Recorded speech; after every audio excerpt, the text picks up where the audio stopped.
નમસ્કાર, આપ સૌનું સ્વાગત એક નવા વિડીયોની અંદર. કેમ છો? બધા મજામાં ને? આઈ હોપ તમે બધા ફિટ એન્ડ ફાઇન હશો. તો આજની વિડીયોની અંદર આપણે ફરીશું ખંભાતની ગલીની અંદર અને અહીંયા સરસ એવું મંદિર પણ બનેલું છે જેનું નામ છે જૈન દેરાસર.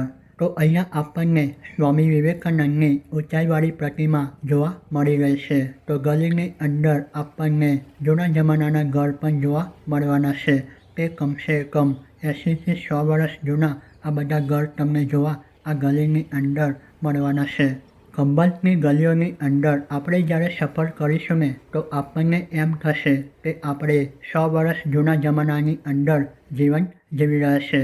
અહીંયા તમે જોઈ શકો છો સરસ મજાનો ટાવર અને અહીંયા આ એક ગેટ બનેલો છે અને આ છે શાળા. હસમુખભાઈ મગનલાલ કાપડિયા. આ શાળાનું નિર્માણ કાર્ય 1951ની અંદર કરવામાં આવ્યું હતું. તો આ રીતની શાળાનું સ્ટ્રક્ચર તમે જોઈ શકો છો. જબરજસ્ત તમને જોવા મળશે. તે જમાનાની અંદર શિક્ષણ લેતા વિદ્યાર્થીઓને એવું મહેસૂસ થતું હશે કે એક મહેલની અંદર તે વિદ્યા પ્રાપ્ત કરી રહ્યા છે. અને આની બાજુની સાઈડ ઉપર તમને આવી જૂની ઇમારત પણ બનેલી જોવા મળશે. જૂના જમાનાનું આર્કિટેક્ટ પણ તમને અહીંયા આવીને જોવા મળશે. આ છે ખંભાતની ગ્રામ પંચાયત. તો ચાલો દોસ્તો, હવે આપણે આગળની સાઈડ ઉપર જઈશું જ્યાં બનેલું છે પાર્શ્વનાથ જૈન દેરાસર. તો આ જૈન દેરાસરનું બહારની સાઈડનું દ્રશ્ય કંઈક તમને આ રીતનું નજર આવવાનું છે. સંપૂર્ણ જૈન દેરાસરનો કલર ગોલ્ડન કલરની અંદર કરવામાં આવ્યો છે. જો તમારે મંદિરમાં દર્શન કરવા હોય તો સવારની અંદર આવી જાઓ, કારણ કે 12થી 4 મંદિર બંધ રહેશે. ગેટની ઉપરની સાઈડ ઉપર તમને અન્ય પ્રતિમા પણ બનેલી જોવા મળશે.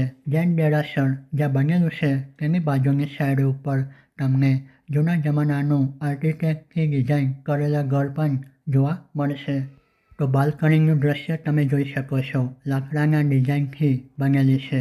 જ્યારે તમે મંદિરની અંદર પ્રવેશ કરશો તો તમને બંને સાઈડ ઉપર ગજરાજની બનેલી પ્રતિમા પણ જોવા મળવાની છે.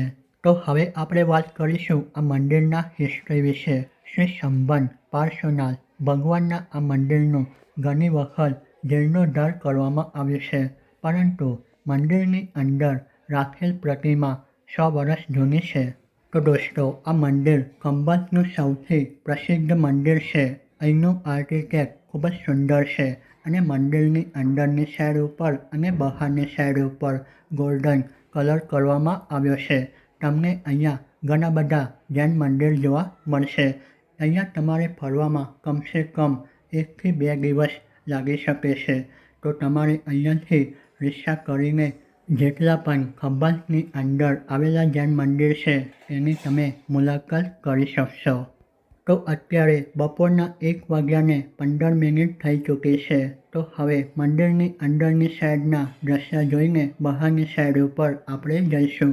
તો મંદિરની સામેની સાઈડ ઉપર આપણને અન્ય જૈન દેરાસર પણ જોવા મળશે અને આ જૈન દેરાસર મંદિરને ચલાવે છે તેમની પેઢીનું ઘર પણ તમને અહીંયા બાજુની સાઈડ ઉપર બનેલું જોવા મળશે. તો અહીંયા સરસ મજાના મોટિવેશન પણ લખવામાં આવ્યા છે.